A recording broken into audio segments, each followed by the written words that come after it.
This week I'm going to talk about how I made this tiny first aid kit for 1/18 scale action figures. Hey everybody, it's Adrian from Zanza's Toys. In this video I'm going to be talking about how I made this tiny first aid kit for 1/18 scale action figures with opening action. So about a week ago, I was contacted on Facebook. This person asked if I had considered making a first aid bag. And so we talked a little bit about what that might mean, and I thought that was a really good idea. I thought there was a lot of play value in having something kind of like this.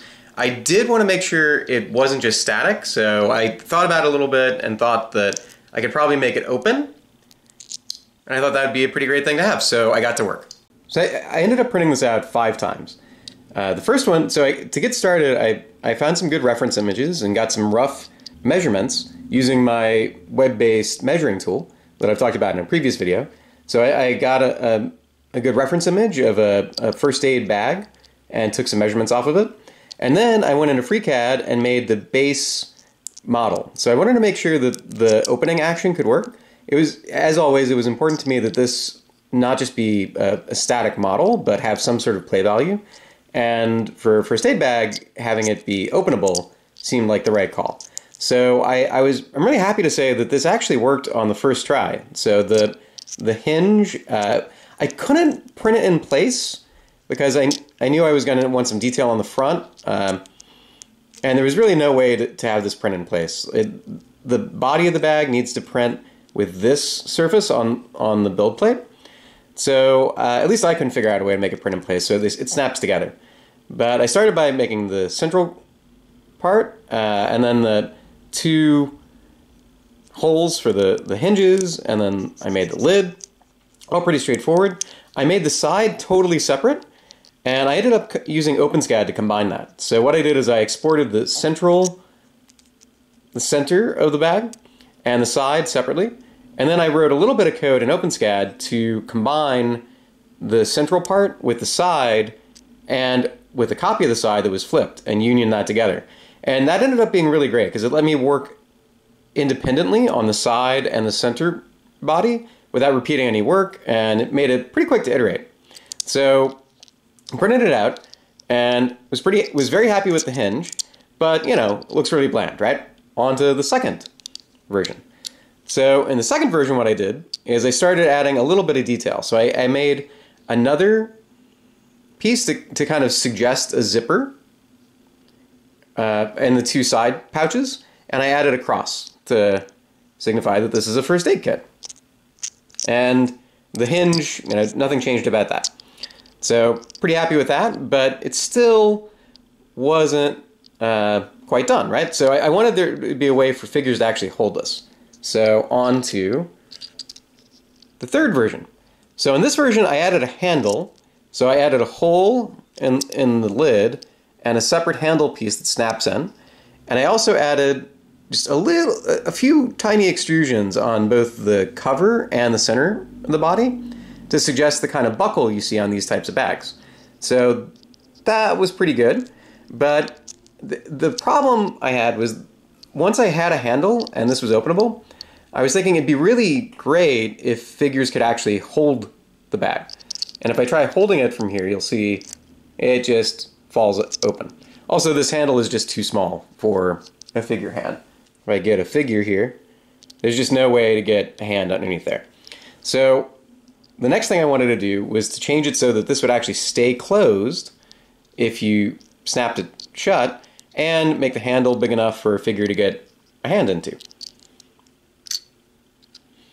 Okay, so this is almost done. So there's a bunch of stuff that's different here. First off, I added a handle that was more amenable to figures grasping it, but I still ended up, it's still a little bit too small. So I'll fix that in a minute. I also tried adding some L-shaped hooks to the front, and I thought that that would be enough to sort of snap the lid in, but we can see that still, if I grab the handle, it doesn't really work. It can kind of work sometimes, but not really. I also didn't like the look of these buckles as much as I like the look of these. So I think this version number 3, has much better buckles than this version number 4. I also went into Blender, and this is another reason why it's nice to have the sides separate. So I took the sides in and just did a little bit of sculpting to kind of make them bulge out a little bit and make the zipper part a little less straight. So it looks a little bit more like a bag. And that ended up being really quick and easy. I found this great tutorial video that has a workflow that I've been using a lot, where you basically just remesh, use voxel-based remeshing to get the before sculpting, and that makes it really straightforward, and I love the results. So that's what I did here, and I'll definitely be doing a lot more of that in the future. And I'll have a link down below to the tutorial video I'm talking about. So this was almost done, but needed just a little bit more. So here's the final version. So what I did is I went back to the better looking buckles, and I made the handle bigger. But what I did is, you'll see I added in the interior, get that out of the way. So I added this little hook, and that's the hook that causes this to stay closed. So if I pick this up, I can hold it by the handle and it stays stable. And also this handle is bigger, so that now if I get a figure, they can actually take the first aid bag to where it needs to go. So that's pretty much it. So at this point I was really happy with it. So I went ahead and printed it out in red. So I printed it out in some nice red plastic with black for the handle, and then I added a little bit of paint, just a little off-white for the cross, a little black for the buckles, and a little silver for the zipper. Okay, so now I have everything printed. I just want to walk through the assembly. So I have my lid, my center, and a handle printed in black. And originally I had used some acrylic paints, just some pretty cheap acrylic paints, to paint the little details. But just today I was at Daiso and I picked up some paint marker pens, and I think this is going to work just as well and be a lot easier. So let's give that a try. Shake, shake, shake, shake, shake, shake, shake. Okay, so I finally got all these shaken up enough to start flowing, and now I'm gonna paint. So I looked at, and that my local Daiso had white, silver, and black, which is everything, all the colors I need for this. I'm just gonna add a little white.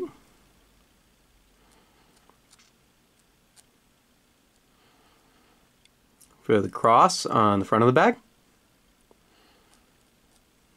That looks pretty good.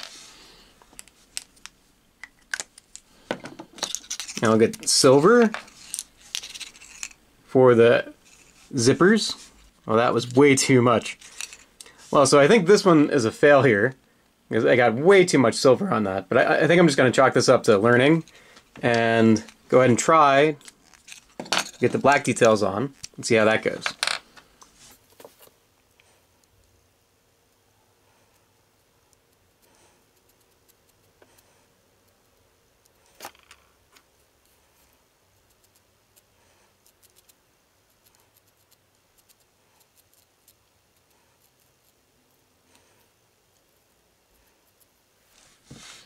Okay, so the black went much better.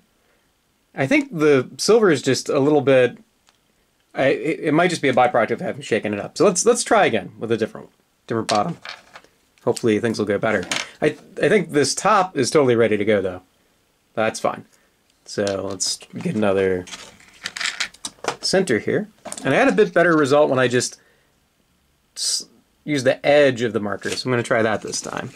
And just be as light as I can be with it.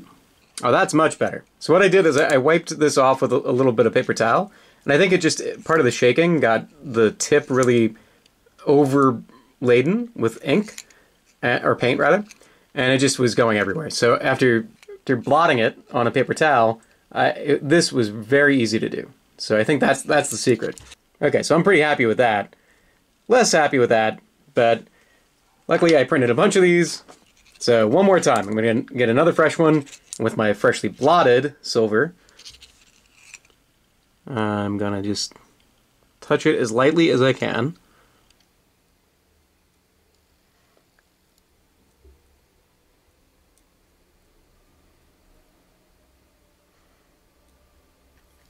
There we go.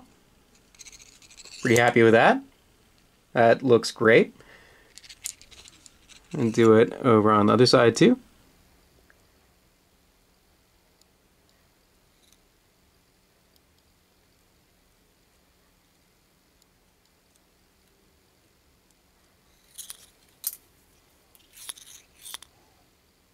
Okay, so we've got 2 silver lines of zippers. And now I just need to get the black back and finish up the bottom part of the buckles.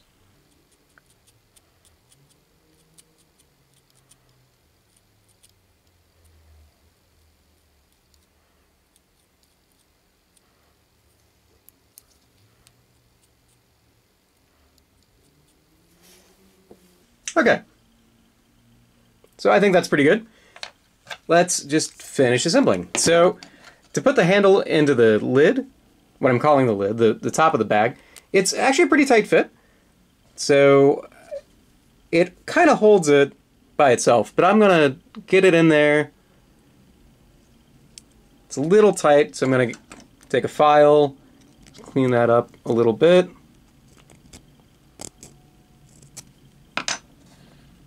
And then press this in. There we go.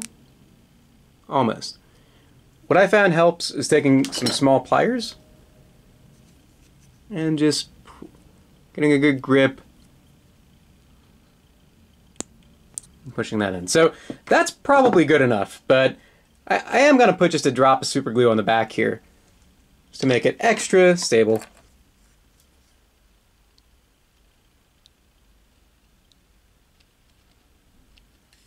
Okay, so that'll work in via capillary action, and now all that's left is to snap these two together. So I'm just gonna snap this in.